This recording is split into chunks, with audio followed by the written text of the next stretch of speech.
either. I'm just. Yes. I'm being very... Sorry to interrupt, but Perfect. I see a baby happening over there in the corner, Jan. So you're Yes. gonna have to quit hiding that baby and give us all a little peek. She did earlier. And there's another little baby too. Oh, Hey, a Thomas. little Ginger. Yeah, he's gorgeous. Gorgeous. Oh my goodness. You see? Hey, Thomas. Hi. How are you? Yeah, and the new baby. It's just beautiful. Awesome. Well, welcome everyone. It's so lovely to have you all back again. And for those who were looking forward to the live recording, I'm sorry, we've had more technical issues this morning. But hey, who knows? We might be able to get it right for the last one. This is recorded though, and we'll put it straight up after the after the session and once it's downloaded. So welcome, and it's so lovely to see everybody here today. We've got Louise, and is that I know it says reach your astro. It's is that Ria? You could if you unmute and let us know how to pronounce your name. That would be awesome. It's lovely to have you here. Raya.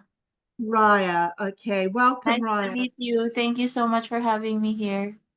You are more than welcome. It's lovely to see you here. And Anu, welcome back. And Louise, welcome. And all our beautiful people that are actually on screen at the moment, thank you very much for being here. And we're so looking forward to another really informative and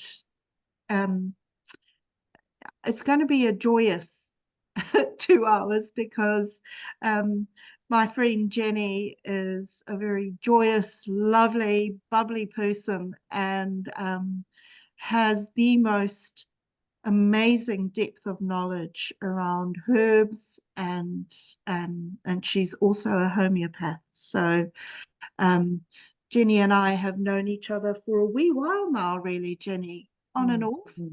And Jenny lives in the North Island of New Zealand, up in the north of the North Island, in a beautiful place.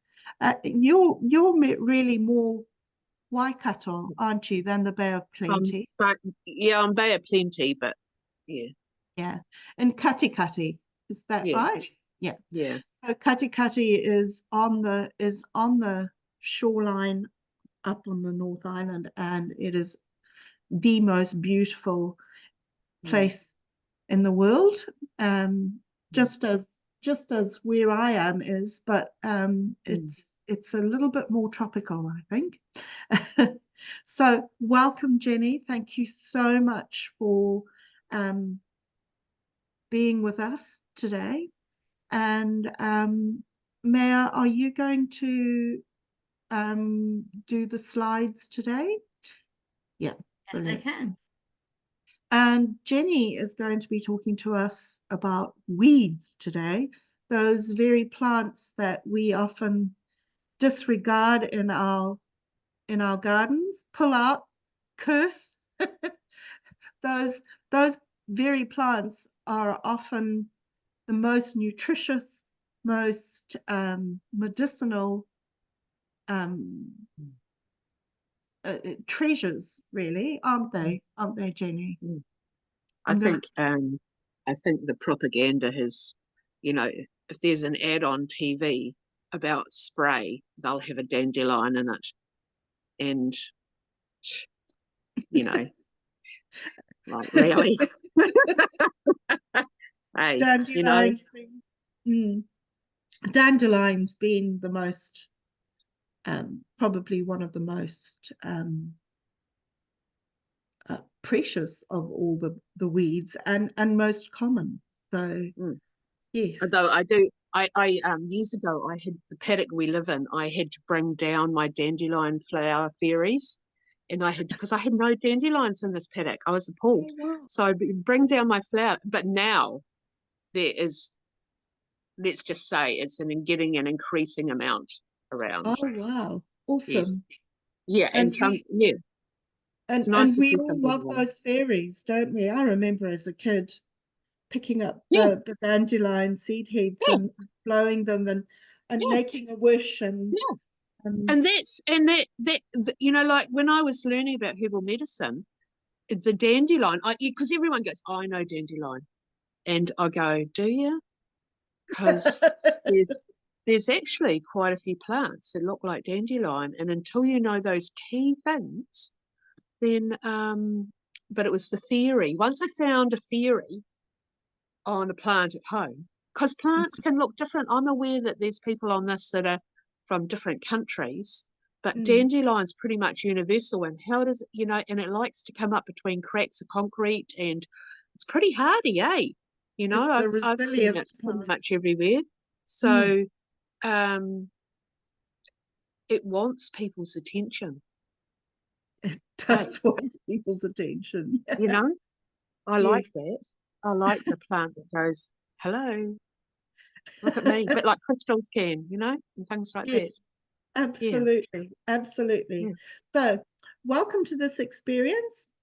This is wisdom is knowledge and experience and action, and the wonderful knowledge that Jenny is bringing to us is invaluable, and she'll be taking us out into her garden soon, and then we'll be putting it all into action. And we're just remember, everyone, we're co-creating this it's not even a medicine bowl, this learning bowl. And if you have any questions, please, it's probably easier when the slides are on for you to put your hand up electronically, because then it comes up on our screen and tells us if you have a question, or put it in the chat. Okay. So let's move on, I think, Maya. I know that you're on your phone, aren't you, Jenny? Yeah. So I might have to tell you what the slide is. No, I can read it because I've got my glasses on. Good. Okay. So we've done the intro. Yeah. And well. Yeah. Okay. So my story, I got into when I was a teenager, I used to get urine infections, and I'd go to the doctor and he'd give me antibiotics, and then I would get thrush. And I thought, you know what? That's bullshit. And there must be some better way. Like, they never mentioned anything else, like drinking more water, like taking baking soda in water. They just, there was nothing about acid, alkaline, versus alkaline, like, the 80% alkaline to 20% acid type things. Oh, my kids would go to like 5-year-old birthday parties, and they would go get urine infections, and I swear it was because they got exposed. That was the first probably exposure to a lot of bullshit. Sorry, I should apologize for my potty mouth in advance. See, they would be exposed to, like fizzy drinks and stuff that they wouldn't be. And then they would, because they're just thrown their whole little bodies out of balance. And so I thought there must be a better way. And then when I was living in Peppermell years ago, I just kept thinking about herbs. And I felt like I had to get to the Tauranga Herb Society. Got there, and the very first night, there was this chick stood up, and she says, I found this course in Cambridge, 3 years, one day a week, and it's hands-on. And I went, oh, mate. She's like, anyone going? And I went, oh, sounds like I am.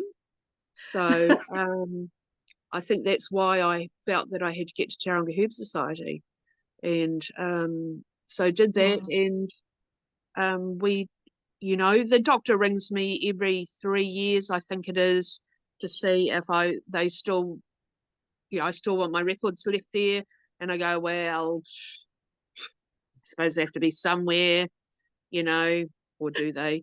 But anyway, I don't particularly use them. I have sent my partner to the doctor because some things need to be on record, like when you break a bone, and they're good for that sort of thing. But anyway, that's my story.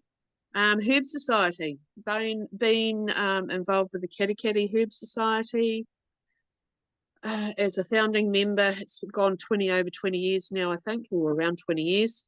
I'm not really good with dates. And we're actually the biggest we've ever been as a herb society, which is really good. I don't know about other countries. Brenda, you might be able to give us some insight about Australia, and Stephanie and Maya, but here in New Zealand, herb societies and garden groups have absolutely exploded in the last couple of years, especially since Some COVID. have. Yes. Yes. We have a local herb society here too, and it's a really beautiful way, and it's mostly women, unfortunately. Usually, yes. Not Yeah. exclusively, but Yes. usually mostly women. But it's a beautiful way to commune, to come together and learn about plant medicine and yes. and foraging. Foraging, and we usually come together and make something that we've foraged, so pestos, and we make our own crackers, and everybody brings something that's mostly been homemade, and it's a really beautiful way to get together. I don't know what that. People. Yes. Is there anything like that in Australia and the US? Currently, there is, but I'm not a member of them. But by the same token, there is, and there's even just in North Queensland, there's a local group here in Townsville, and in North Queensland, in Atherton Tablelands, Yes. there's a group up there, and a naturopath who actually my daughter goes to actually, and she has herbal products at her practice. So there is they're around. Well, which is great. And I highly recommend joining something like that. Even as a social, thing. There's a lot of power and connection. Yes. And people interested in health and being proactive about health and stuff like that. We've also got a New Zealand Herb Federation, which has, I believe, the cheapest online course. It comes in, I believe 10 or 12 modules.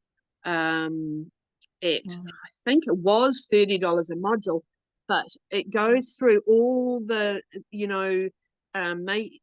planting, making preparations, law, like each module is a different aspect.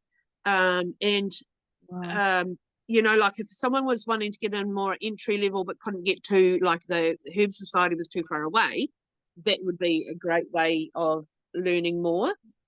And is that internationally? Anybody can access it on Well, the I website? imagine I can't imagine them turning someone away just because they're from another country. Yes, You know, exactly. Yeah. that seems illogical, really. Yeah, It certainly does. yeah. So, Yeah, brilliant, brilliant. And Clan of the Cave Bear? oh, so I mentioned that because when I was studying herbal medicine, pretty much all the women had read this book called The Clan of the Cave Bear. Anyway, it's actually a series, and it's we would be guessing the herbs that she was using. It was from written in the Stone Age type thing, mammoth hunters, all the anyway. But they were using herbs as they would have been using. Like, I know it's a fiction, but you know what I mean. So it was really good. And the other book I'd like to mention that's not on the list that I just got recently is this, but it's for it's Peter Langland's, and it's New Zealand herbs, like it's over 250 plants and fungi to forage in Aotearoa.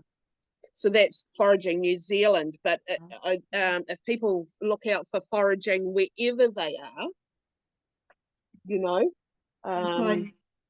because that book is quite good. It's got one page with a photo of the plant, and then the other page, and generally, is a write-up about it. Not necessarily the medicinal thing, but it's about because at the end of the day, identification is key. Where it's at. Because you don't want to be chewing on something that's going to kill you. Yes. Well, ideally not. Indeed. Should we do the next? Should we do the next? Next slide. Yes. Yeah. So yes. So respecting the plants. So I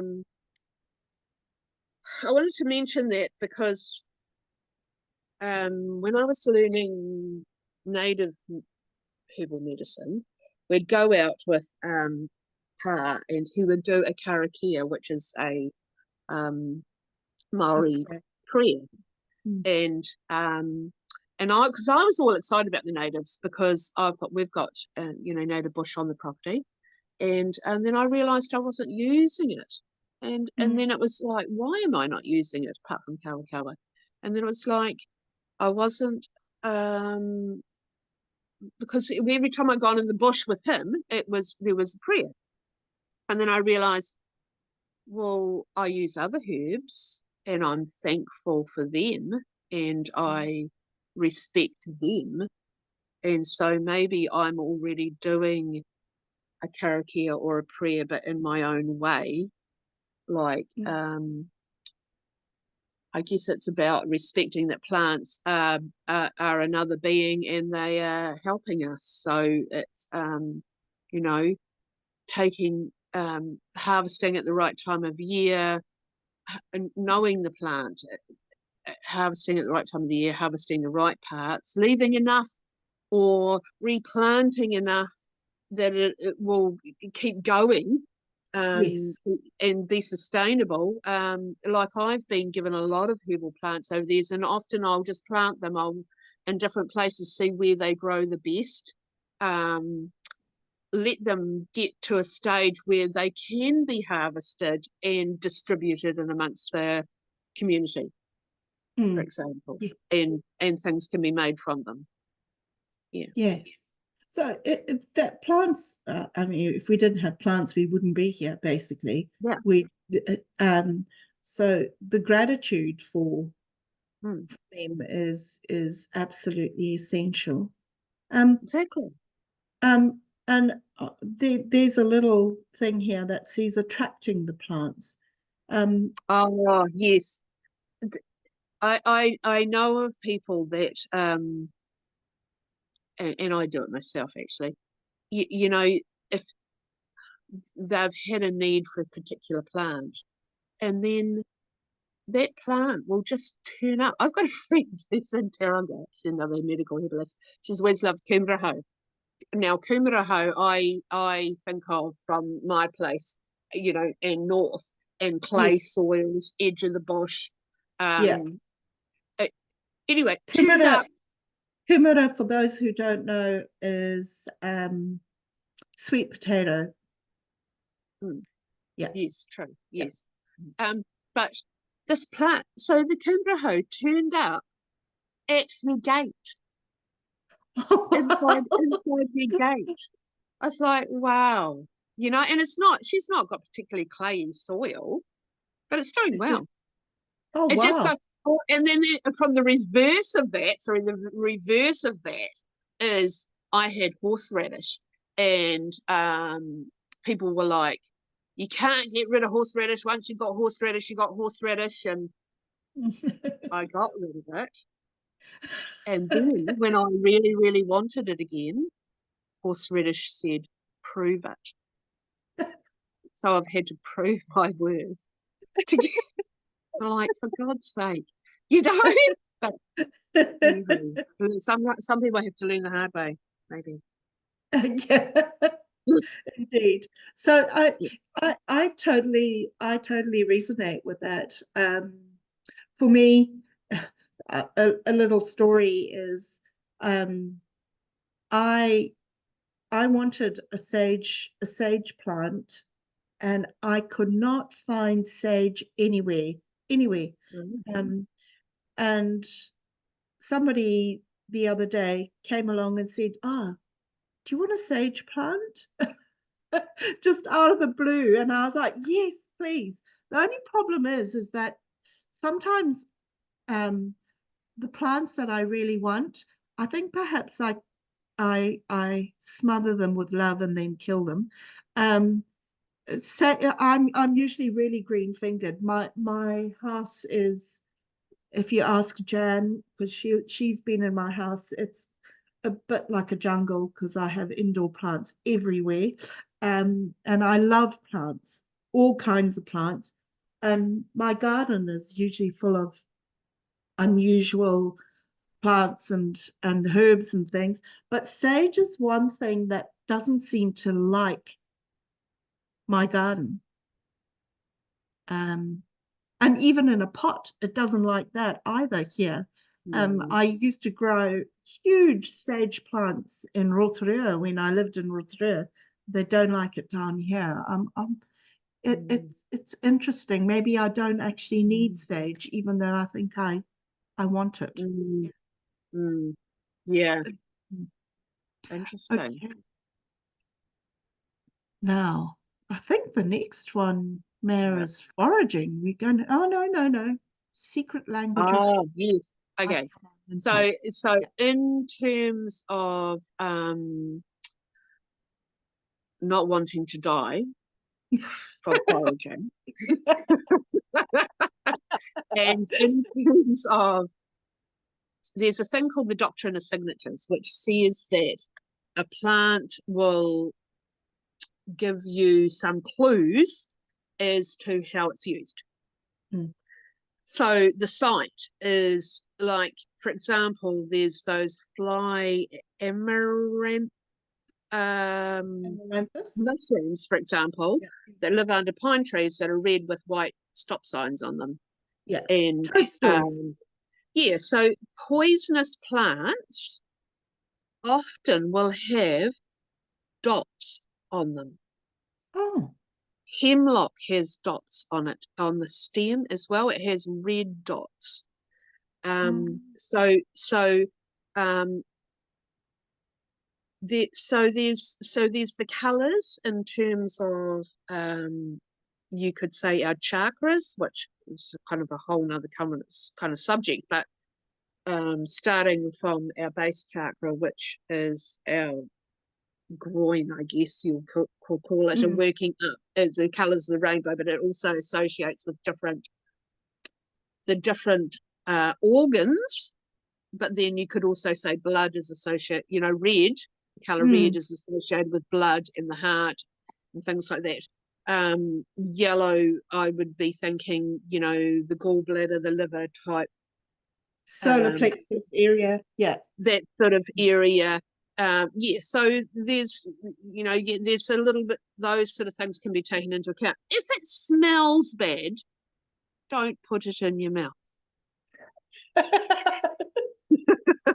You know, hey? Fair enough. You know, if it stinks, so like you would smell it, you know, and if it's quite general or you know, nothing or whatever, but if it smells bad, don't put it in your mouth. Taste. When I taste things, because I will randomly put little bits in my mouth of things, I will put a little bit in my front teeth and I will chew it and chew it. If it tastes bad, spit it out. Fair enough. If it starts something and it gets worse, spit it out. But then there's also the tastes that people are not used to. Like I mean, everyone's used to sweet, everyone's used to salty. Bitter is, as soon as something's bitter, it doesn't mean it's wrong. It means it's good for the liver and the gallbladder and stimulating bile for when you do eat. So you would have more bitter things previous to, like if it was a bitter remedy, it would be taken previous to food. But you know, bitter things, herbs could be added to food to help with the digestion of fat, for example. You know, like the old in New Zealand we have pork and puha, for example. So it helps with the digestion of fat. Then there's astringent, which is that like dries your mouth out. That kind of feeling. Dizzy up. I can't think what that does. And then there's pungent. I think astringent is gallbladder, isn't it? Gallbladder and pancreas. Well be. Because that's the thing is the, you know, it's right from our taste buds, affects all through the body. So yeah, so there's lots of clues. And peppery, things like mustard and watercress and things like that. What are they good for? Do you remember? I can't. Isn't it? So I think isn't watercress another one that picks up nutrients? Yes, it does. Yeah. So that's why that is one that they really say keep away from polluted areas. So therefore, you know, it's a bit like kelp or puha or something like that. I would be thinking multi-nutritive. Yeah. You know, like multivitamins and things like that. But anything that stimulates digestion helps with that whole metabolic, you know. Metabolic thing. Yeah, absolutely. Yeah. Awesome. Right. I think it's time to go foraging. Nice. I was. Nice. Yes. Yeah. So Jenny's going to take. I'm going. I just saw the black bunny. I'm going to pin Jenny on the screen. Can everybody see her pinned? So that she's going to take us into her garden. We just hit the black bunny take off up the driveway. So there's oh dear, I think we've lost you, Jenny. Yeah, Kelly, I did see you on the news screen. Perhaps you need to pick it, Jenny, and bring it towards the Wi-Fi.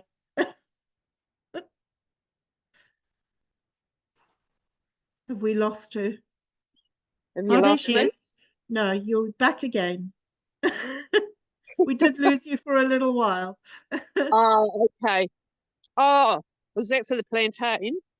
Yes. You might have to pick it and show us. Oh, okay. Hang on. I'm going to have more flowers over here. So this that's the plantain flower on a long, and that's the plantain leaf. And Yeah. so it's got the long, no, it's a bit tricky. It's got the The long- long veins, and when you Yeah. pull them, it has like a shearing elastic in them. Oh, okay.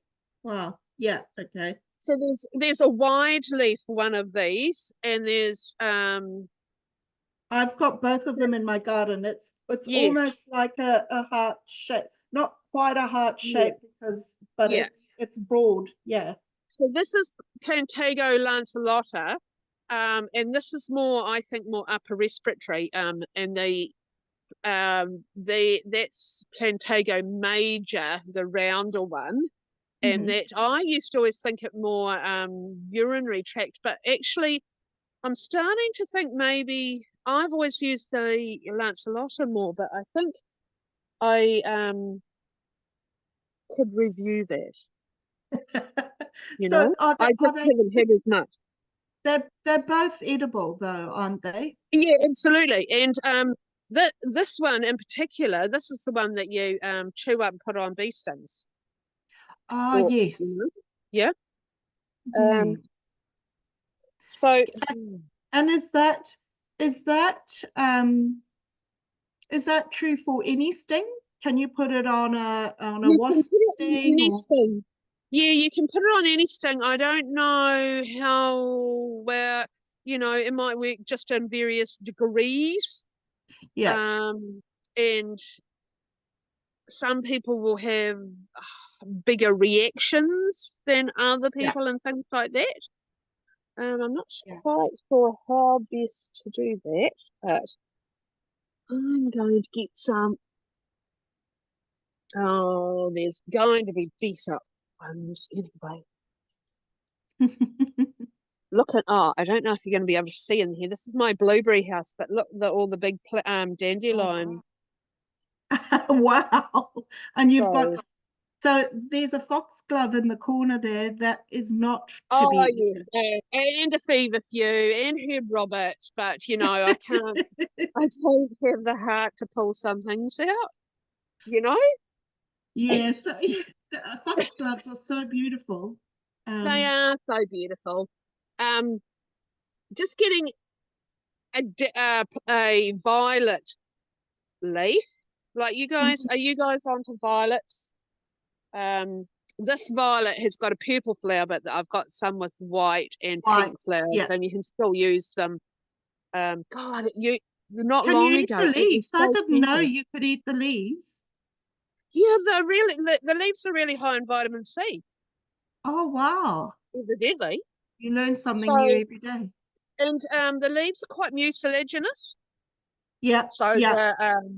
I would only put one in. It was actually used in breast cancer. It's one of the ones that was used in breast cancer.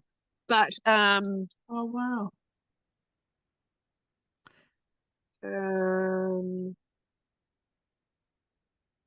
it's the You, my gun's a bit of a all over the place. But I don't normally come this way. I normally go the other way, but I thought I'd come this way for a change. And this is what I call land cress. And it has this sort of leaf, oh, yeah. and this Yeah, sort yeah. of flower. And it self-seeds, as you can see, maybe. But I like it because it's quite peppery. There is a Yes, wild cress, and I think this is definitely a bigger size to it. But yes, I like it in salads and yes, pestos because it's tangy. yes. It's tasty but not too strong. Because I've struggled to grow rocket, and I love rocket. But so this is my next best, that I can grow.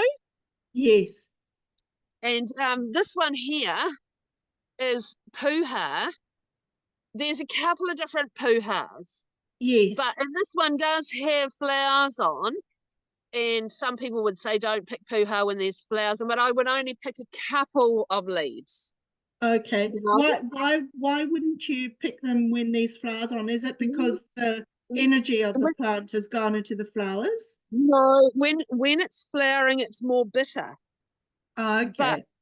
But bitter is good, just not overpowering bitter. Mm. Do you know what I mean? Like, Yeah. I- bitter is and- so good for the liver, but you Yeah. don't want it to be overpowering, just Yes. contributing. Yeah. So there's actually there's the two sorts of puha are right here. So this it's covered in bugs. The puha. chooks. This is a shiny puha. This is a shiny one. Yes. And that one would need more scrubbing before it got added to the Pista. pork. Yeah. Okay. But it's covered in bugs. I need to come and get that for the chookies. But and then So- there's this other little one. Puha, This for is the those one. who aren't in New Zealand, is sow thistle. So it's a thistle looking plant, isn't it? But when you pick it, it's got like a milky extract that comes out of it. It's got a hollow stem, white Yeah. sap. But there's a couple, like, this is the problem with using common names, in that right here is two sorts of puha. This is the one Okay. I more use. Yeah. Yeah. And I use it when it's young, Mm-hmm. when it's not got flowers on. See this, and this is what this other one is shiny, and Yes. and someone, I was talking to someone the other day, and they were saying that's their favourite puha. Yeah. But that one's the one that you have to sort of like when you're rinsing it underwater, you give it a bit of a beat up sort of thing. You don't Yes. just, whereas this Yes. other one that I use more often, I can just pick and eat sort of thing. Yes. So that's, we might as well have a dandelion leaf. Oh, these dandelions are loving it in here with the pine mulch. Oh, wow. It's Do they like interesting. do dandelions quite like the acidic I think they soil? do, because I deliberately put pine mulch with the blueberries because they're supposed to love it. And these dandelions, they're growing in mulch, so they don't have the Yeah. Let's have a look at them. competition. We can't But- see them, so if you But wow. they're growing more impressively than anywhere else on the property. So So they obviously that's- like it. yeah, and shall I show? That's my sage. Oh wow. See, I can't get mine to flower here, so Yeah, it might. Well, maybe does it grow in South Island? I think it might be because it's really wet here. We have a lot of rain and not that many dry No, spells. it's a more and- Mediterranean herb, isn't it? Yeah, I think it likes it being dry and then wet and then dry. I think that's why we struggle with English lavender here, Oh, okay. because it doesn't like the wet. It doesn't like the humidity. Yeah. And that's the thing. Each region will have different. Yeah. Yeah. So that's why I tried to choose herbs that were a little bit more international. Yes. And does everyone know nasturtium? Yeah, I love nasturtium. It's very peppery. That's another peppery. So that's the flower, and some of my leaves are so big. Yes, this my friend Jan's garden, she's got nasturtiums, and I said to her the other day, goodness me, they look like lily pads. They're huge. Yeah. And one of the things my grandmother taught me was, if you have a sore throat, to take a nasturtium leaf, and if you can eat it like that, it's really peppery, eat it like that, or put it in some bread, butter some bread and put it in some bread and eat it like a sandwich, like lettuce in a sandwich. and it's a great natural antibiotic. It usually gets rid of That's funny anything. because I've got another friend who was treating someone with a cough and not quite getting onto it with using all the normal cough things. Wasn't until she added nasturtium that it worked. That it worked. Exactly, So because it's a really strong antibiotic. yeah, and Yeah. we forget because we just think, oh, they're just weeds or they're just in there for the bees or to look pretty, and we just forget that these are. I had a friend, for example, in hospital with some bloody infection. Anyway, they were trying to give her antibiotics and also, and none of things were working. It wasn't until she got her husband to smuggle in raw garlic, and she was eating raw garlic because 3 cloves a day, raw cloves a day is ideal. Or Mm. Oh, you've frozen. Has Jenny frozen for everyone?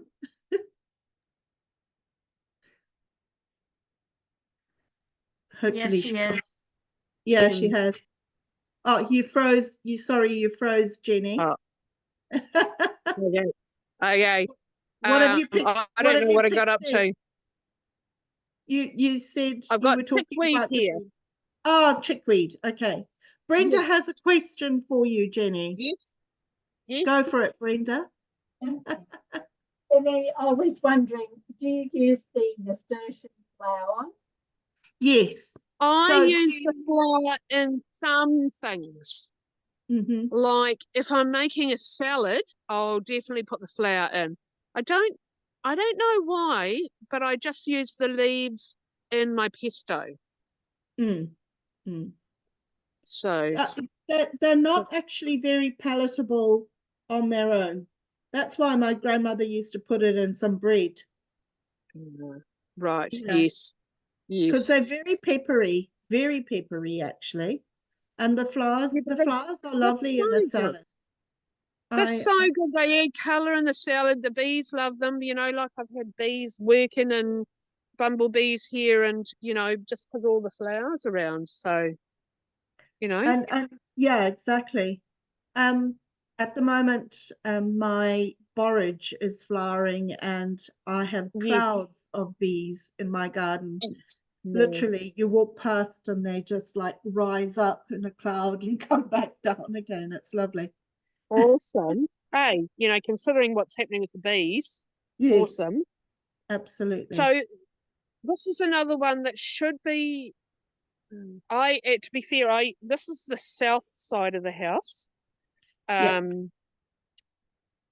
So Which here is here, the shady side in the yes, southern hemisphere. Yeah. yes. So so chickweed has a tiny little white flower that you may or may not be able to see. Mm. And it has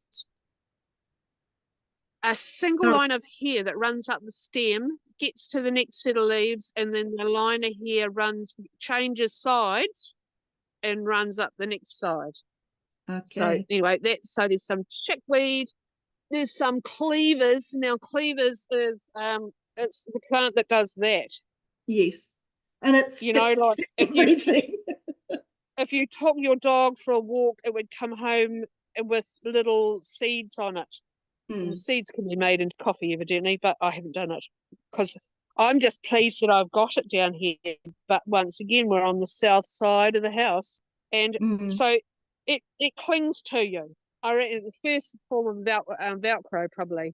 So that's another one. These ones are very. They just taste green. They're not. They don't have a strong taste, so they're No, more they're like fillers. nutritional. Yeah. Yeah, they're more just general nutritional type things. Oh, I'll get one of these to get some of this. So over here is Wild onion. wow. You're freezing. You might have to move a little bit. If you live Jenny. near a stream, growing up, and it was near the railway tracks, and I always loved it. So it's got a triangle stem. It's got 20 wee flowers. Yeah. They look like fairy flowers, and inside the flower is a little line of green down each point. But I just love them. Our eldest daughter, I don't make pestos with one single herb, you know, like I don't make basil pesto because I never really grew basil, and it was like, okay, so I just make a range of herbs, to be honest, that I love. Yeah, down further south in the North Island, wild onion is growing everywhere at the moment. It comes out in spring. Do you have it in the US, Mel?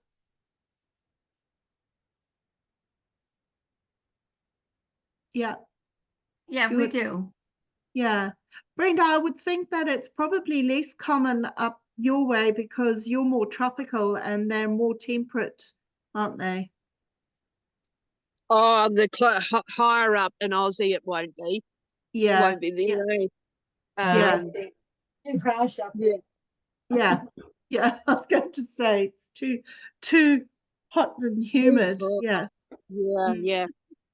It's it sort of grows more wild, wetter areas. Yeah. But I always loved it. It was, you know, it had a nice smell, and you can eat the whole thing. I was going to say. Yeah, you can. Yeah, I haven't dug up the bulbs yet because I've been establishing some drifts of it here. Yeah. You know how it forms a drift. Yeah. So eventually I'll have enough that I'll think, oh, I can spare digging Spare the some up. bulb. But I was watching this wee YouTube one day, and it was this young fella who was living off the land, like for a couple of weeks. So his way of getting flavour from foraging into his wild meat that he was cooking over the fire was adding the wild onion bulbs. Wow. I was like, what? Yeah, and it is very garlicky, very garlicky. We'll get some. So I've got some parsley, we've got some oregano.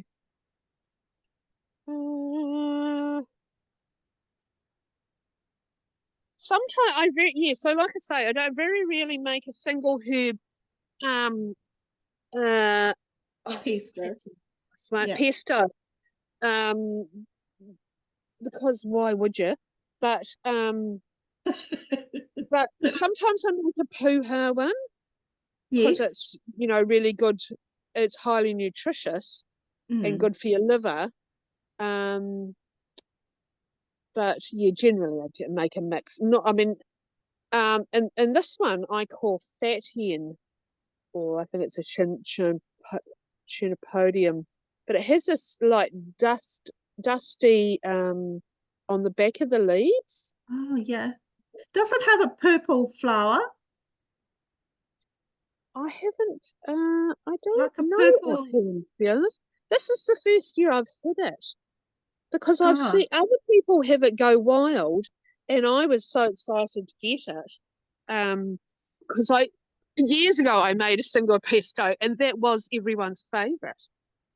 So I'd been like quite keen to get that herb growing, but because I hadn't. Oh dear, frozen again. Hopefully she'll move towards the house. The joys of being rural, because Jenny is very rural in New Zealand, and they don't have Starlink. Grey, not sort of. It's like so this definite different colour, whitish almost on the back of the leaves.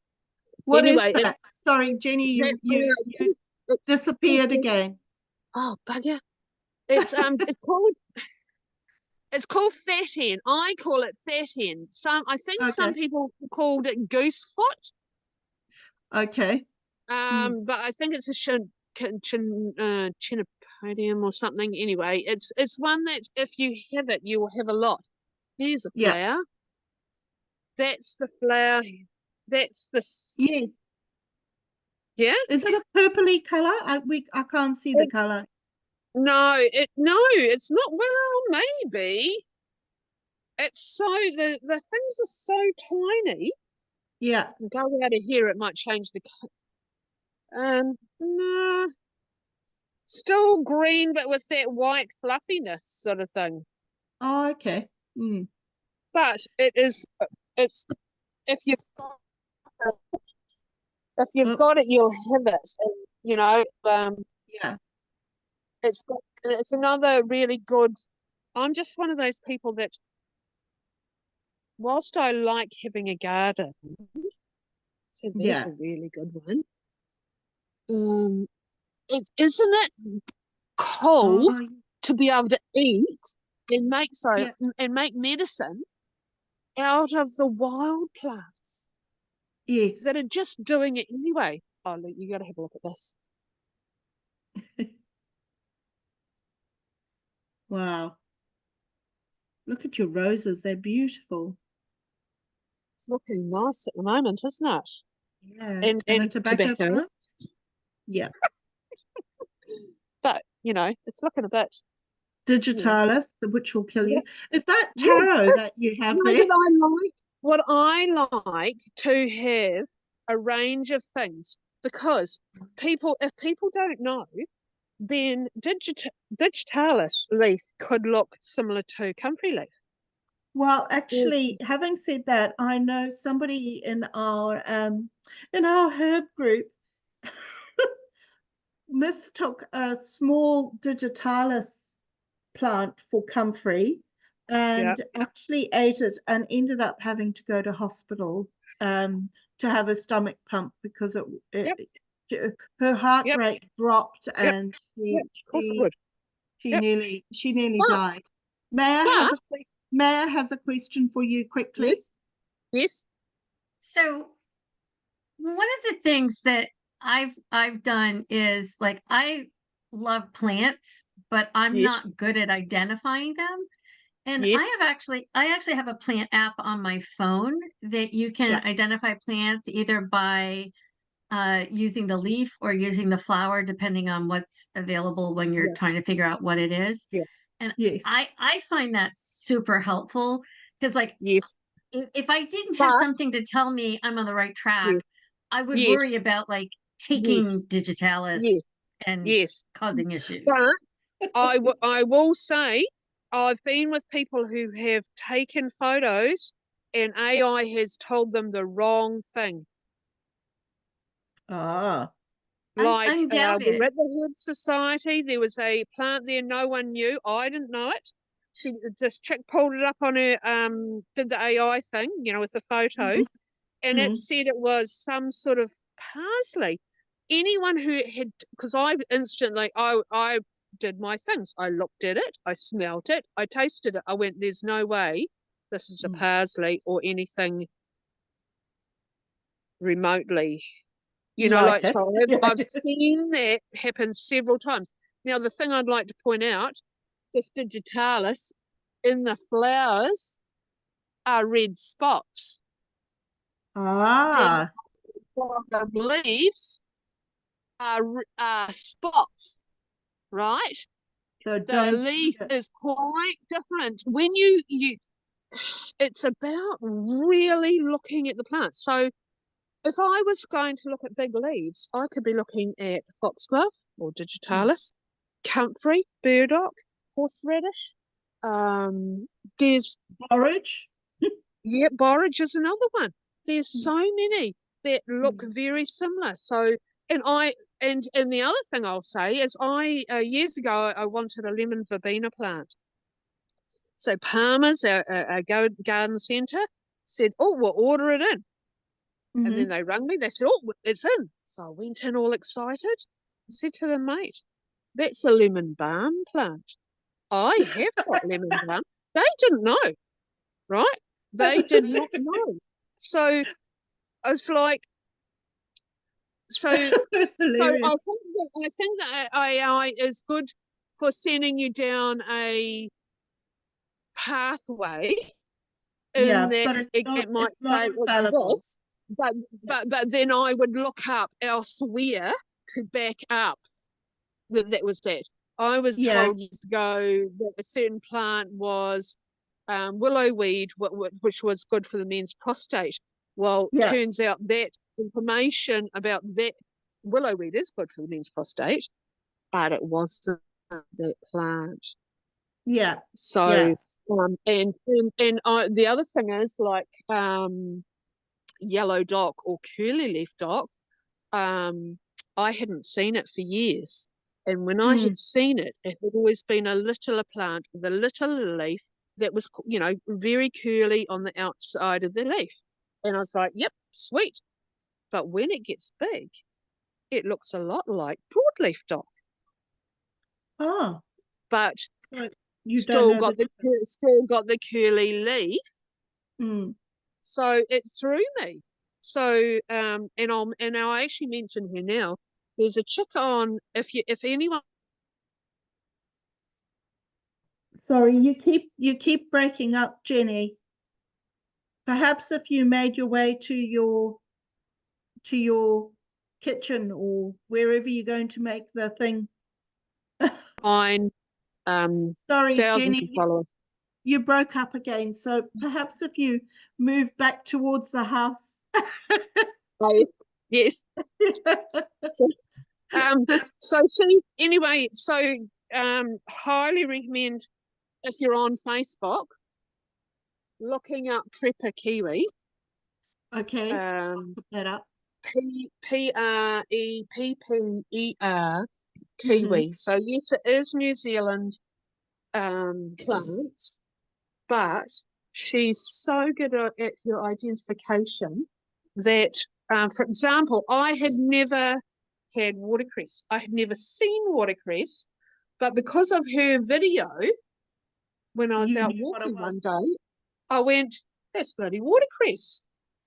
So, Yeah. to my mind, that was invaluable. And she's the one that had got me back onto the yellow dock, because I was like, shit, because I didn't put anyone wrong. Yeah. But it turns out what I had been digging out at somewhere else, thinking it was broadleaf dock, was actually even Curly better. leaf. It was yellow dock. Oh Yeah. wow. So it's like, oh shit, I should have been digging it out and making a tincture, not digging it out and chucking it away. So anyway, we're making pesto. Shall we take a 5-minute break? What do you think? Mao, do you think that's a 5-minute break, and then we'll make it, you can get yourself organized, and then and we can get ourselves organized if we're making pesto, and then we'll come back and make the pesto. How do you feel? Cool. Excellent. Okay. So if we come back at 5 minutes past 10 is which will be 5 minutes past 5 or 6. Yeah, 5 for you. All right. Okay. All right. Cool. Welcome back to everyone who was watching the video and is now watching the video again. I just ran out and grabbed a whole lot of Awesome. out of my garden. And that's what I do. I just have a handful, and I'm going to make a comment that I've learnt not to do more than one handful at a time. Okay. Because it doesn't seem to work out. But if I do one handful of herbs, and I just, in the whiz, no cutting up involved, just show us your whiz. There we are. There we are. Yeah. So just a handful in the whiz. I've got this herb. Have you seen this before? I've forgotten what it's called. So there's been a bit of discrepancy. I think it's called pennywort, that one. And some people were thinking it was gotu-kola, and I'm not. Yeah, gotu-kola is what I was told. It tastes like it's like parsley on steroids. So I've got the two that are in question. So right next to each other in pots, because this is what do you know what I mean? Like, this is one that I'm like, I was always told this other one was go to cola, and now people are saying, so This is anyway. good. And the I also jury got can- miner's lettuce, so I've got a little bit of miner's nice. lettuce, which is Nice. just I've so had that my miner's lettuces. Oh, I should have got some watercress. My miner's lettuce is only just getting, pickable. Mm, mm. So Well, excited. it's got flowers on it. And Awesome. I also have Chickweed. chickweed, and then and dandelion, Awesome. and I forgot to pick the cleavers. What else have I got? And I've got parsley and some mint and some oregano. So we'll just see Awesome. how that all tastes together. Awesome. And Yeah, I forgot about that. I've just put some garlic in mine instead of the wild onions. Oh, yes, I always put garlic on. I know there's a few people that have problems with garlic these days, but I'm kind of like, do they? Okay. That's not my problem. And also chives. Yeah. Oh, nice. Yes. My favourite chives is the garlic chives. They seem to be quite staunch, Yeah. I've got so both. I put in like a small handful of garlic. Yeah. Because I like garlic. Because honestly, if people look into how good it is. Oh, and have you had fermented garlic? Black garlic? Yeah. Oh, beautiful. Oh, God. A friend's bought a machine to do it. So there's a lady who does the markets locally here, and she does the fermented garlic, which is beautiful. It tastes so sweet, doesn't it? Yeah. Can you imagine growing up with that as lollies or something? Nobody would be your friend. You wouldn't have any friends. People would be the friends. The others can a surplus, obviously, anyway. Like, seriously. I just put 3 handfuls of sunflower seeds in. And I always use sunflower seeds because, well, they're reasonably priced. Yes. I'm using walnuts off our tree. Oh, yes. Yes, I've been making a sourdough bread with walnut, delicious. currants, and mixed spice is my latest thing. Delicious. And then I usually put in Parmesan. Yes. And I usually put in like a quarter of a pack of Parmesan powder. But I've been reading how you can substitute brewer's yeast for Parmesan. And I thought, shit. I'm going to try that. I'm going to try that. So today we're trying that. So I had brewer's yeast. So I don't know. Normally it would be a quarter of a packet, about 30 grams. My Parmesan powder comes in 100-gram packet, right? And I normally put in like a quarter of a packet. So I guess it's like 30 grams of brewer's yeast, because I was told it to be supplemented or substituted in the same quantities. And I've already got a pesto in the fridge that with Parmesan. So I thought, oh well, I'll make this one with brewer's yeast, because I've kind of got out of the habit of using brewer's yeast a lot, and it's so good for the B vitamins. And honestly, the B vitamins are so important in so many different aspects of health, and that really high in green leafy vegetables. Yeah.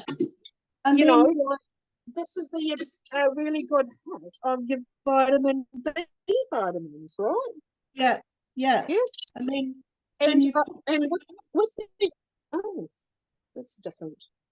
So with oh, the olive oil, I always use extra virgin olive oil, just whatever good one you can get. You know, I don't know about you guys, but olive oil's yeah, been a little bit trickier to get, yeah, actually. So, I'm just going to turn this on. yeah. Can you point your camera to the mixy thingy? So I just keep adding olive oil Yeah, until it comes together really well. okay. And can you show, maybe she's frozen again, but if we could see what Yeah. she's doing, that would be super helpful. Yeah, can you show us what you're actually doing, Jenny? Because all we can see is your face and the so if you That's I'm not sure how to do that. Anyway, I actually just had the whiz on, and did you? that's did you not hear it? Can you point it into the whiz? Because we still can't see it. Ah, there we are. Perfect. So Okay. it's not as green this time, but because it's got the brewer's yeast in it. Normally it'd be quite green, but you can see Yeah. it's quite liquidish. Well, not liquid, but you know, it's certainly not solid, and it'd all come together. Yeah. Yeah, sorry, that's a bit tricky doing that.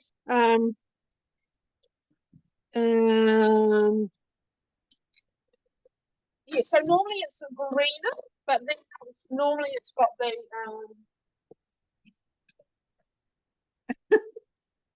We can see the plant on your roof, but I'm a sucker for round, you know.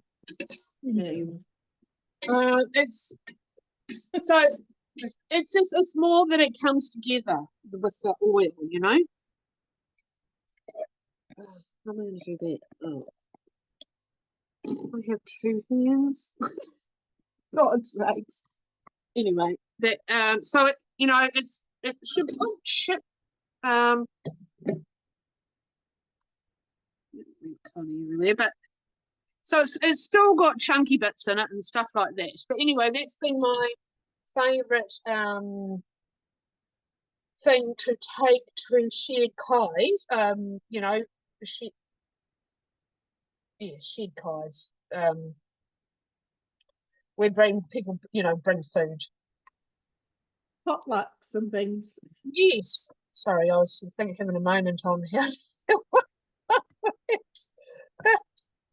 So that's I've just about blown I nearly knocked myself out with my hand liquidizer because it all came loose. oh, my doodacky fell on the thing. Anyway, it's can't find a good scrapey.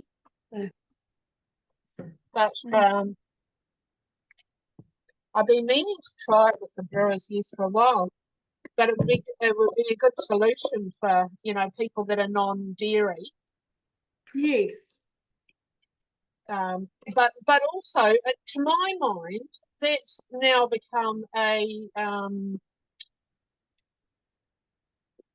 well, it's food as your medicine. Yes. There's so much good stuff in there that why wouldn't you? It's not only delicious, it's actually going to be good for you. Yeah, absolutely. Absolutely. And just from the nutritional end, or so many different ways. Yeah. Okay. So yours went all right. Do you have a kitchen whiz, or do you have some sort of other sticky thing? I do have a kitchen whiz thing, but I just thought it would be easier to do it by hand. So it's I don't know if you get these in the States, but it's like blade thing, and then you have a lid on the top, and you just pull it, Yeah. and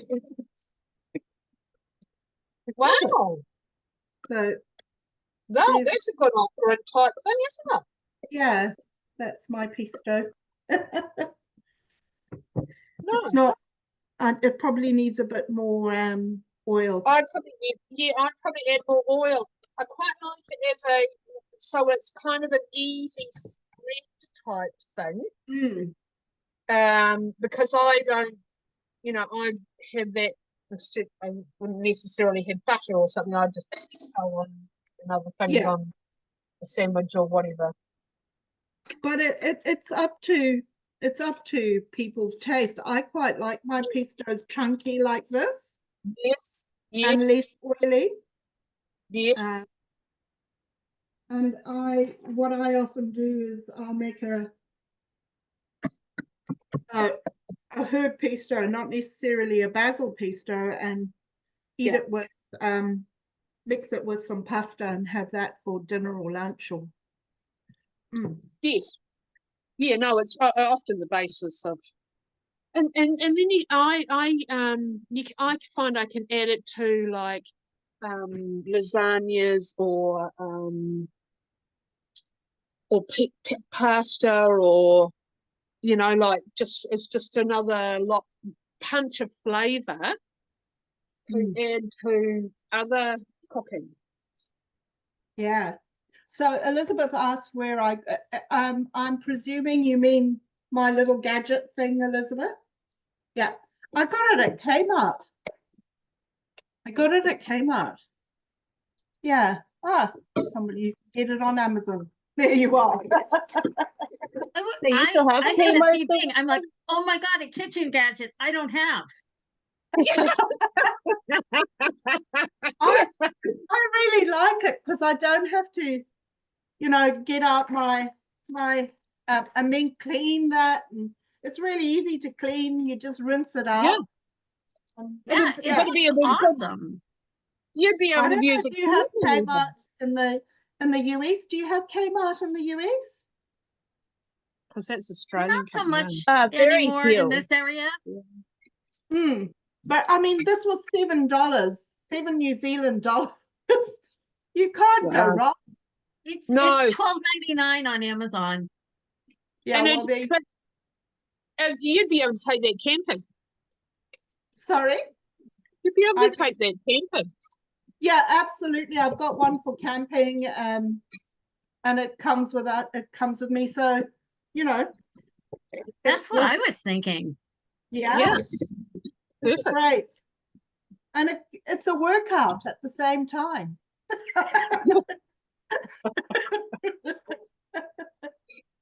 Well, shall we move on to the slides again, Jenny? Thank you so much for that. Sure. Because time is a marching on, isn't it?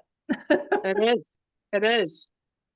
So Okay. So handful of herbs, 3 handfuls of sunflower seeds, garlic to taste. I'm always, really like garlic. 25 to 35 mils of Parmesan cheese or brewer's yeast, and extra virgin olive oil. Just everything in, and then just Load it all up. as to your how the consistency you want. Yes. I've just seen that there's a bit of a typo there. Maya, it said finished paste. I use quite a lot of am I still on the camera? Can you see me? Yeah, I can. I'll remove your pin so that we can see everyone. I use lemon because I love lemons as well. So I put a squeeze of lemon in my pestos, and it seems to bring the flavor up too. Yeah. Nice. Yes, and as you're saying that, I was thinking some people would use salt or asphodel, Yeah, Dandelion. I added a little bit of salt to mine too. Especially Yeah. if you're using a nut like walnuts, I think it changes the taste a little bit, Yes. and the salt brings out the taste of the walnuts. So I think it Yes, depends on yes. what you're making. Yeah. Yes, exactly. Also, Oh, let's go on so to done our that. knowledge part. Yeah, herbs. No, there you are. Okay, herbs. So dandelion. We're going to go on to, we can go on.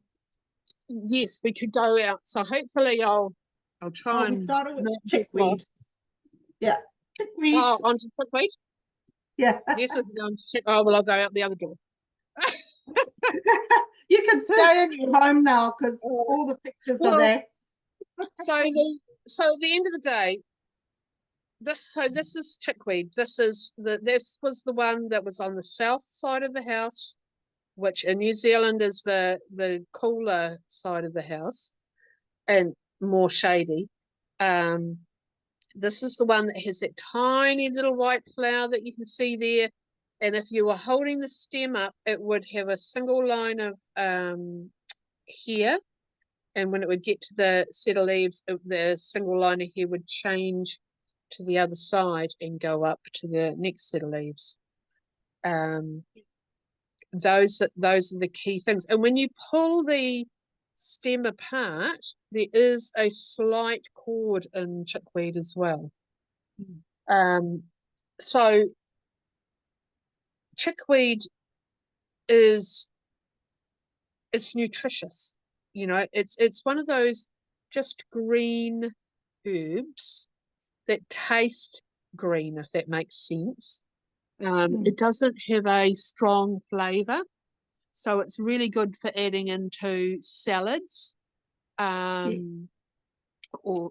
pestos. But you know, you could also use it, make it into add it to a cream, in which case, if I had a lot of it, I might put it in the kitchen whiz and squeeze the juice out through a muslin or some clean cloth, and it's cooling and soothing.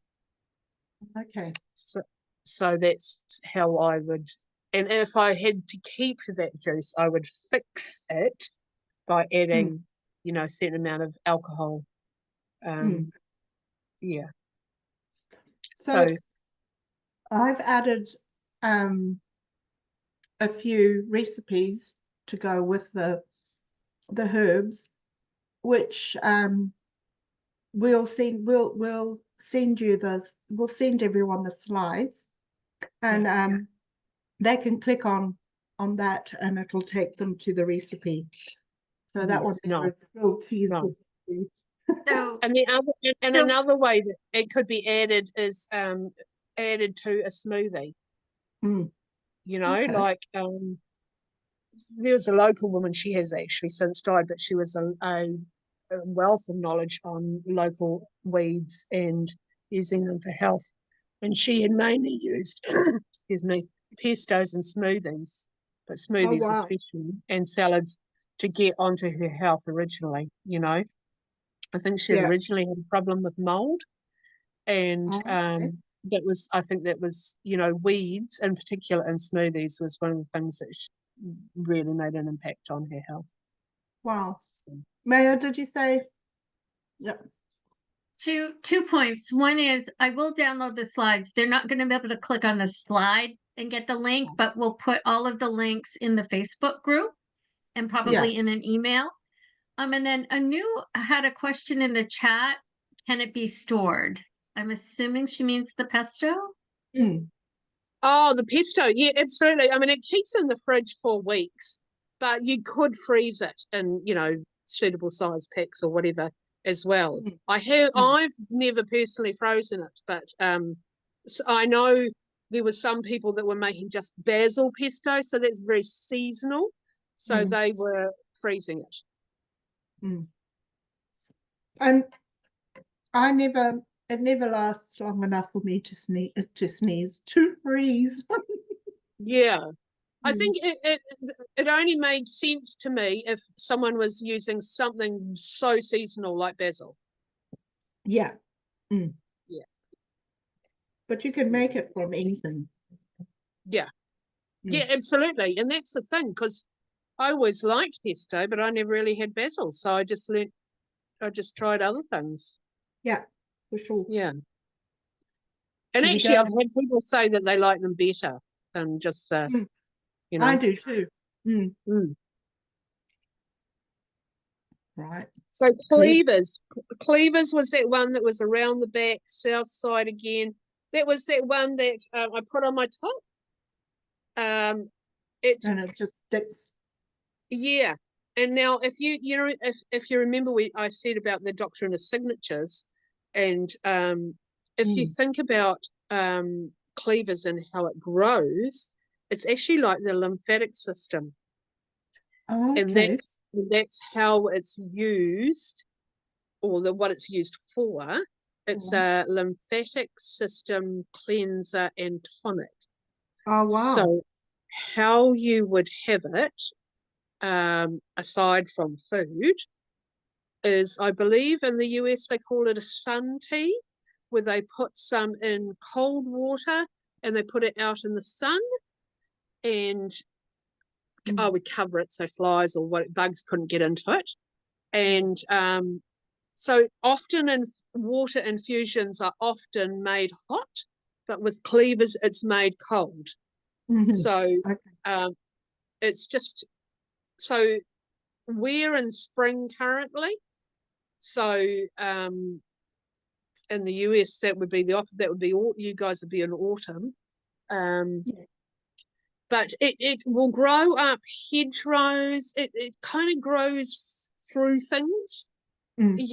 Like I said before, if your dog or your cat sometimes might come home with the little round seeds on them, I would, people have roasted them as a coffee substitute.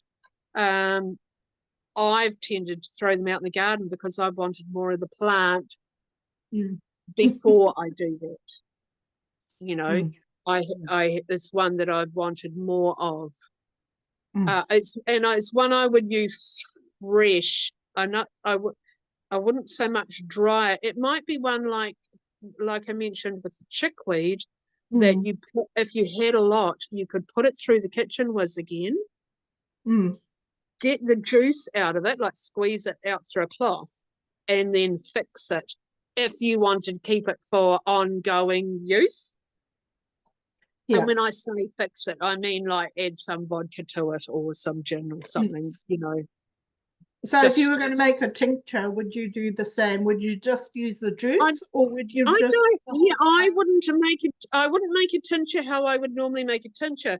And for those who don't know what I mean by tincture, a tincture is herbal medicine where the plant, whether it be fresh or dried, is soaked in a specific level of alcohol. I just use vodka. Yes, nice, nice. But what I don't drink it, but some plants require a higher percentage alcohol than you can generally buy. Like they've worked out what percentage of alcohol extracts the goodies or the constituents the best.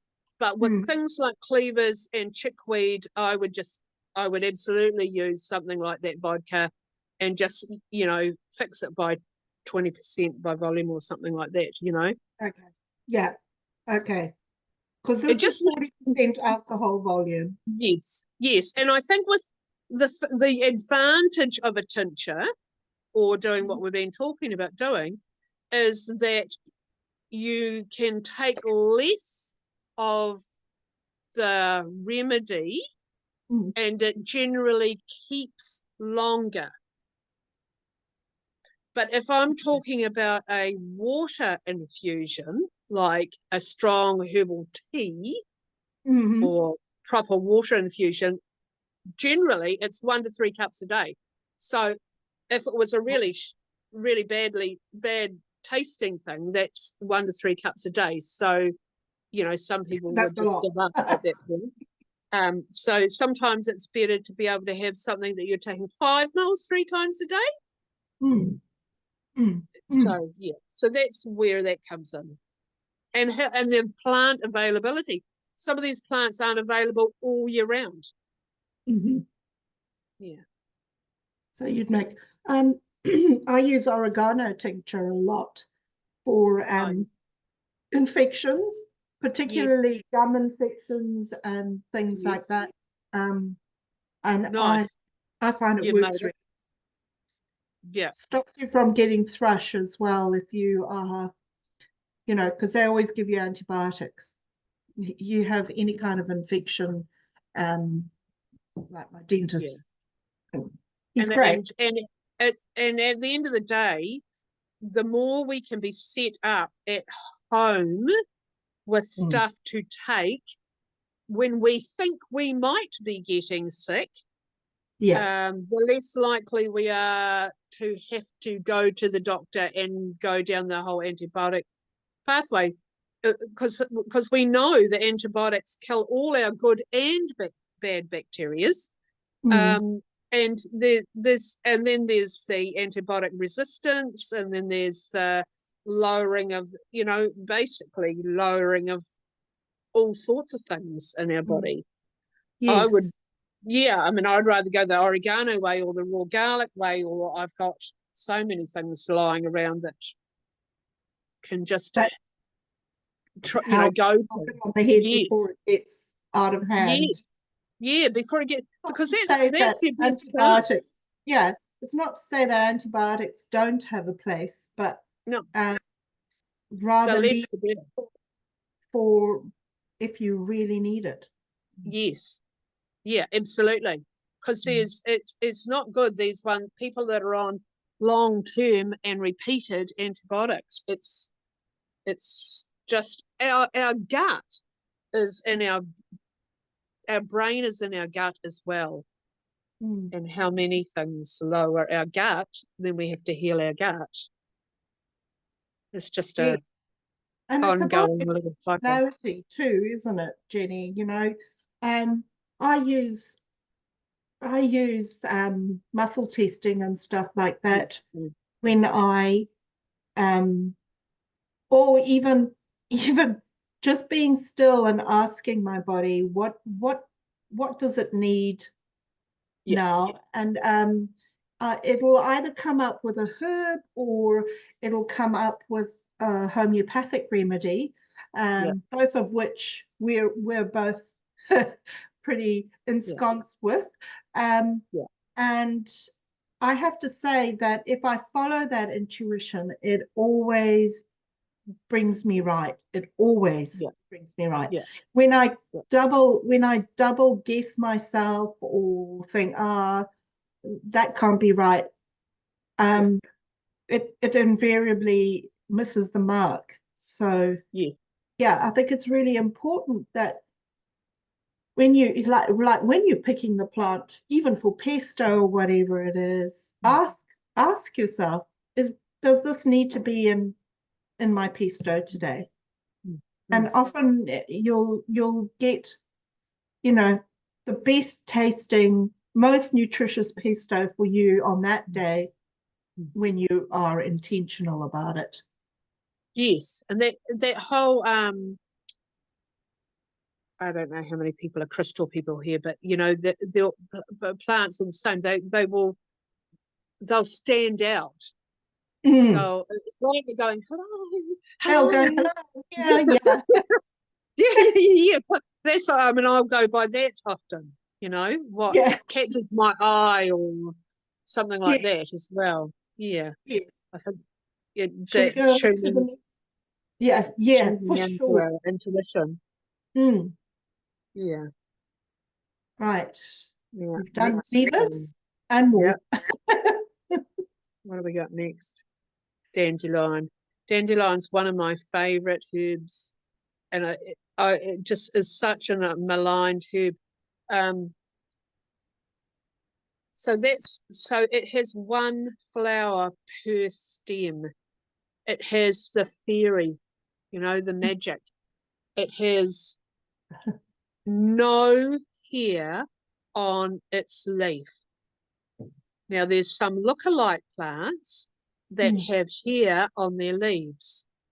Now, the dandelion leaf is really good for our kidneys, and our kidneys have no hair on them. In fact, our kidneys are a little bit shiny, and so is the dandelion leaf, right? And the dandelion root is good for our liver or gallbladder. So you can use the whole plant. The stem is hollow with a white sap. You can put the sap on warts.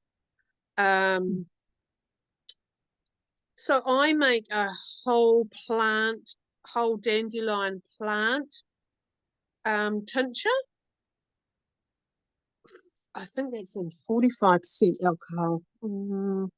Is it written on that? Might not be even written on that, to be fair. Anyway, doesn't matter. I don't put much of the stem in, but I'll certainly put some flowers, certainly leaves, and certainly roots. So I'll try and go for a reasonable proportion of it. I think there was stuff coming out about how it was good for the heart. There was stuff coming out that the leaves were good to stop spike proteins. There was... Wow. Whenever a plant or something is, the propaganda is quite harsh on it. Yeah. You know what I mean? Like, it's usually cannabis, really good for you then, huh? Yeah. Like cannabis is another plant that has been highly politicized. And so anytime they are focusing on a plant and saying it's bad, then you have to look at it and go, why? Right? That's the routine. Yeah, that's your clue that perhaps you need to at least look at it. So I think of the other thing with the leaves are a diuretic, but they're high in potassium. Now, how many heart patients are given diuretics and then they have to be given potassium because that's one of the nutrients flushed out of the body with as soon as you're peeing more. So it's better than their stuff in that way, and that it's got the diuretic, but it's also supplementing the it's holistic. Yes, exactly. Absolutely. And there's the dandelion coffee. I've seen that in the they make that from the root, don't they? Root, yes. So there's the dandelion root coffee, there's chicory root coffee, and I often would blend the two. So if you wanted to make that, like I'm going to be able to get to make that sometime because I'm getting more dandelions, for example. And that's what I say is you have to build up your stock. Like Maya put up about her friend making the dandelion flower wine, which I've tried, not her wine, obviously, but someone's wine. Oh my God, I'm not even a drinker, but it was, and there's something about if I am going to drink alcohol, I'd quite like it to be medicinal. Yes. You know what I mean? Not just recreational. Yes, absolutely. So there's all that to it as well. So I think dandelion. I think I'm treating liver, kidneys, gallbladder, heart. It's a real tonic, isn't it? Exactly, and the seed heads for magic. So you've got magic going in as well. Exactly, with the beautiful fairies. Yeah, absolutely. Exactly. dude, it's got everything going for it. So, Mm. and if you and if instead of spraying them, maybe people dug them out and made Ate them. medicine. Yeah. Wow, wouldn't it be amazing? So when I talk about Oh. digging at roots, though, Do you, um, Elizabeth's just said that we have some dandelion jam here. I haven't tried yet. Do you get it off the shelves, Elizabeth, or how Well, did somebody? Okay. we actually have a few places around here have started doing like honor system type of little farm stands out on their property by the road. nice. Yes. So yeah, that's where we got it, but I don't think anybody's opened it in the house yet. I have no idea how it tastes at all. Oh, That'd well, be interesting. when you come off, when you go off, have a little taste and tell us what it's like on the Yeah. chat. I Or was on told the it's good on toast. the group. Sorry. Oh, sorry. I was told it's good on toast. Ah, Yeah. okay. Have you ever heard of Awesome. dandelion jam, Jenny?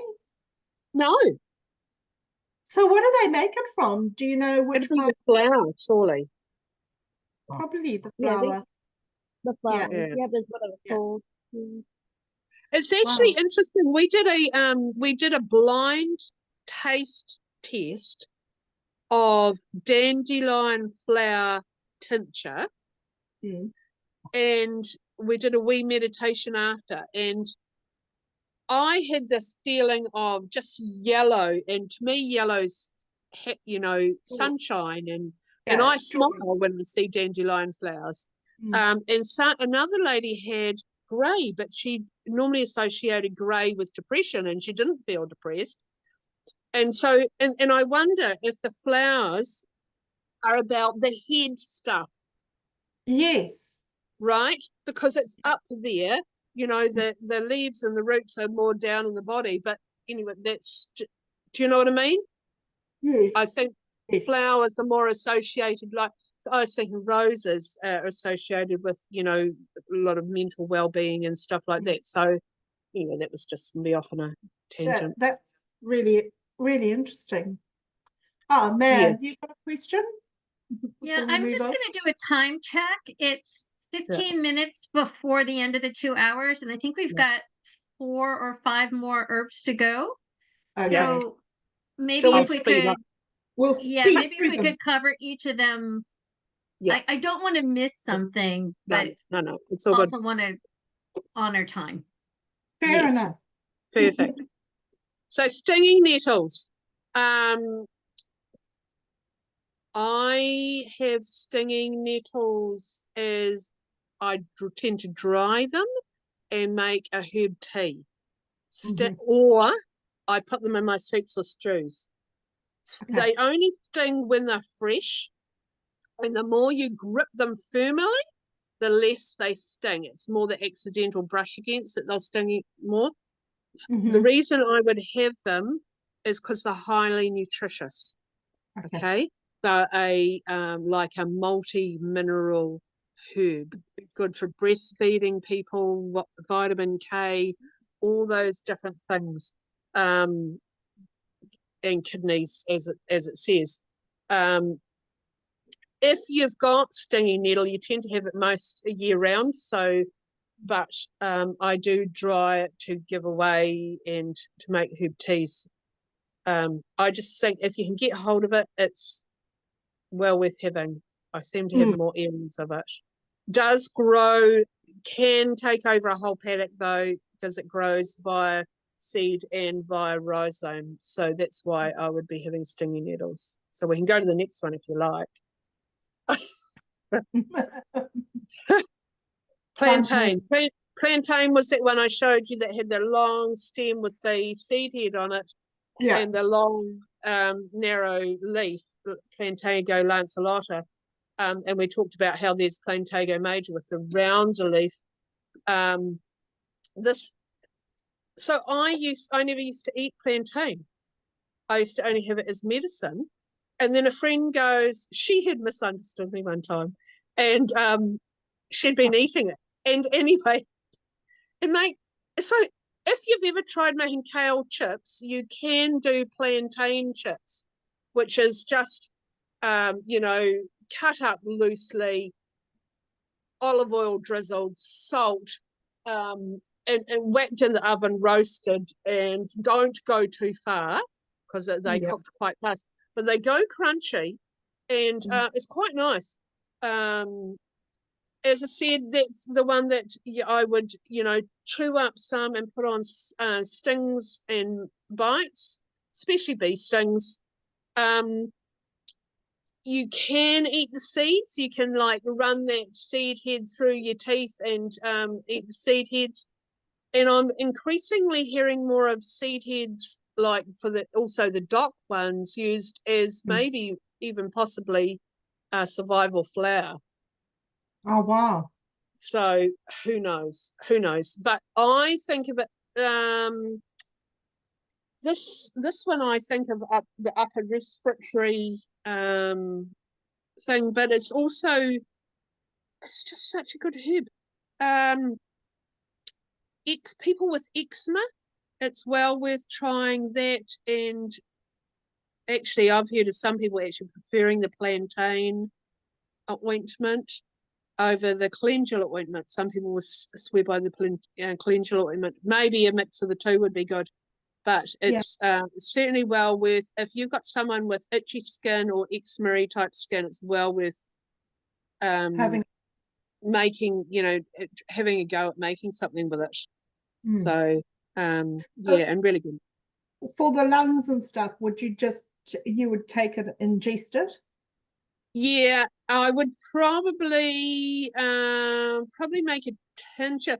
There's probably other herbs I would use as well, but I think just, you know, putting it in one leaf in a salad, one leaf in a pesto, maybe, you know, just all these, food is your medicine again, but it could be a tincture or water infusion. Beautiful. So puha or sow thistle, that was those ones I was showing you, that there's actually several sorts, but they do come from Europe. I know that people here will say, you know, but they do come from Europe. So there was the more shiny one, and then there was the other one that's not so shiny.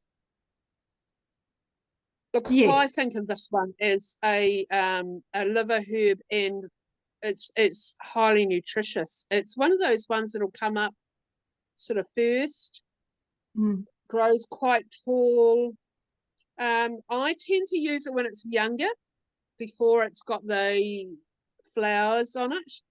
But certainly I would put that in soups, stews, smoothies, salads, all sorts of things. Just so good. Yeah, Pastas. I've always been put off by the milky, because in my mind, milky sap, you know, that white sap is equated with poison. Yes.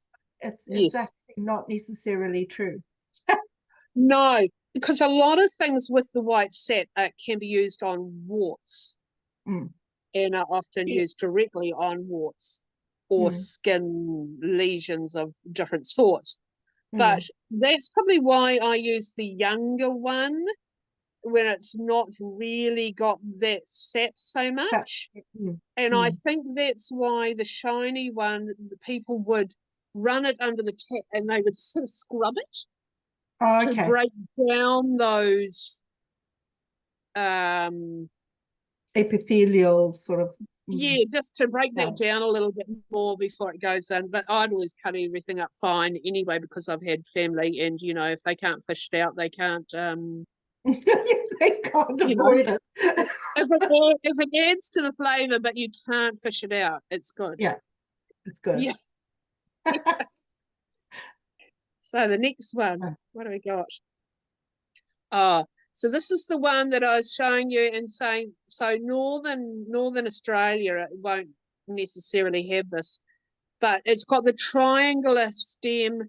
It grows, you know, wasteland and near streams and rivers. There'll be generally a rift of it, but honestly, I could eat that. Well, I do. I eat that just as I'm wobbling around. Flower stalks. It's got a small bulb. It's Oh, really not that big. But if you were wanting to get rid of an area, I would certainly not be throwing it away. I'd be, drying it. Actually, a friend got a bunch of this, I think last year, and she dried the whole plant, mm-hmm. Cleaned the root, dried the whole plant, and made like an onion stock. Oh, yeah, delicious. So I thought that was a It's great quite idea. garlicky. It's more garlicky than oniony. Yes, some and people like- call it wild onion, or some people will call it wild garlic. But that's the trouble with common names, isn't it? That at Yeah. the end of the day, the botanical name is the thing. But you really need to look for the triangle stem and those. See how the flowers in the picture are quite pointed, and there's a Yes. little line of green that goes down to that point. So that's the identifying features. But honestly, that is so yummy. It is But delicious. the other And thing sulfur's- I need to say is Yeah.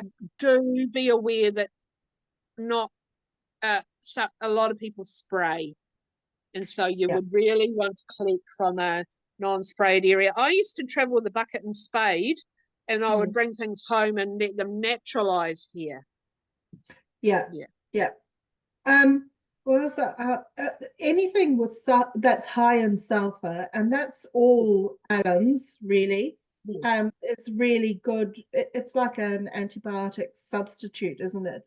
Usually, Absolutely. if you're allergic And to antibiotics, they give you sulfur-based drugs instead. yeah. And there's the whole onion poultices, where people will skin an onion, cut it up fine, wrap it up in like a cheesecloth, and have that as a compress on someone's chest or under their feet or whatever, just so therapeutic. And we've forgotten these old remedies of stuff that's in our kitchens. Most of us will have onions, Definitely. So, yeah. I think is there one Is there more? any more? Oh, no. no, that's it. Right. Okay. So cool. So foraging for your own weeds gives you control. What I love is it's free food. It's free food and medicine right outside the door if we know what we're looking for. Yes. And I think that's hugely important. And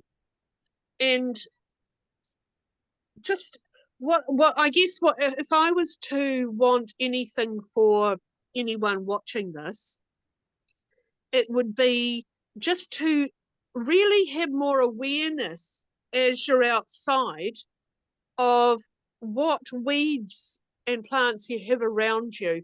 Because one thing that drives me batty is people will have beautiful gardens, but there's no Not one food weed. and there's no medicine. It just Yes. looks pretty. And looks pretty is good for the bees, don't get me wrong, but my focus has always been food and medicine. And I just think, especially in today's day and age, why would you have a garden with no food and medicine in it? And these plants grow where they need to grow. And that's why, like my garden, I have really clay soil here, and so I have a million buttercups. Buttercups. Oh, Here. yes. But here's the thing: they're there to aerate the soil. Yeah. Their roots. So what I've been told and what I do now is just cut the plant off at ground level and leave the roots in there and plant around it. Because those roots actually help to break up the soil. And it seems to work. They come back up every year, which is fair enough, but I kind of feel that and I've pulled, you know, if it becomes too congested, because they're like Yes. strawberries, they Yes. they grow with runners. I'll pull a few out, but I try and keep as much as I can actually in the soil, because they're actually doing something for that soil. It's the same with Yeah. docks, you Yeah. know. Yes, and Doc is actually used as medicine as well. Hey, I just tried that pesto, and I'm thinking that is easily as good as with Parmesan. Yes. Easily Oh, good. Wow. as yummy. So it might depend on how much Parmesan I've got and how much brewer's yeast I've got. But yeah. Oh, that's a good tip. I never thought of that. Yeah, because I've always made it with Parmesan, but I was just like, I really got to try it with this brewer's yeast. Well, I'm glad. I'm glad that it is good. It's delicious. And I want to say thank you so much, Jenny. I don't know about everybody else, but there was just so much information and so much energy in the last 2 hours. I've really loved it. And I know your aversion to technology. I managed not to swear too much though. So Yeah, well done. small mercies. A little bit of spice is always good in life. So. And the time flew by. Sorry? The time flew by. Exactly. It feels like 5 minutes and we're on the 2-hour mark. So I really want to thank you, and I want to thank everybody on this call. And I really hope that you've enjoyed the time. Is there any, like, we've got time for one question. Are there any burning questions amongst everyone here? No? No. You must So have. well, hopefully people will start looking at their lawn and their weeds before they start pulling them out, and maybe they'll slip some into their soups or stews or smoothies or pestos. Exactly. Hey. And bring all that, I think we've kind of been conditioned out of intuitively using our superpowers, so to speak, to keep ourselves well. And yeah, this whole experience is about that. But particularly like last week and this week, it's been a really interesting perspective on food as medicine. So thank you so much. Thank you everyone else for a fantastic 2 hours. Lots of very, very quiet people. Well, it's even just like, thank goodness, because otherwise we'd be going on 3 hours, wouldn't we? But hey, just quickly, the other thing I like is bringing the wild in. Yes. Ingesting some of the wild, you know? Yes. The Wild Woman Project. Rewilding. Yeah. Indeed. Indeed. Thank you to the people who are watching the recording. I'm going to stop the recording now and